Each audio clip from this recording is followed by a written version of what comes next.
So ma'am, chemotherapy और immunotherapy को combined करने से क्या बेनिफिट्स हैं?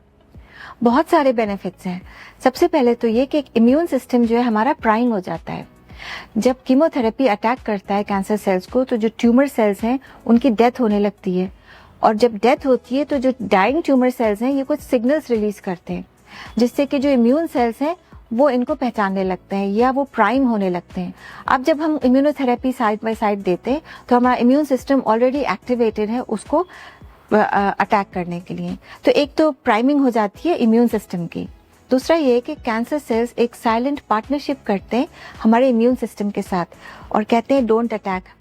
तो कैंसर जो है एक साइलेंट सीक्रेट हैंडशेक कर लेता है इम्यून सिस्टम के साथ in the form of T regulatory sales.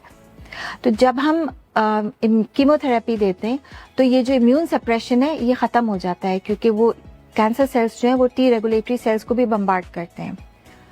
तो इस तरह से भी इम्यून सप्रेशन खत्म होता है। और फिर क्योंकि अब इम्यून जो टी रेगुलेटरी सेल्स खत्म हो रहे हैं और इम्यून सिस्टम जो है वो एक्टिवेट हो रहा है, तो ये एक दूसरे के साथ सिनर्जिस्टिक रिस्पॉन्स देते हैं। तो इम्यून सप्रेशन खत्म करना बहुत ज़रूरी है हमारे लिए।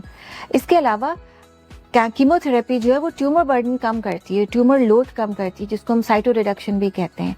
जब ऐसा होता है तो इम्यूनोथेरेपी के पास ज़्यादा बेटर और कम टारगेट्स होते हैं अटैक करने के लिए। जब टारगेट्स कम होंगे तो अटैक बेटर होगा, ज़्यादा कंट्रोल होगा ओवर द डिजीज प्रोसेस। इसी मल्टीपल वेज में कीमोथेरेपी और इम्यूनोथेरेपी आपस में सिनर्जिस्टिक रिस्पॉन्स देते हैं, यानी कि एडिटिव इफेक्ट देते हैं फॉर द पेशेंट्स इंटरेस्ट।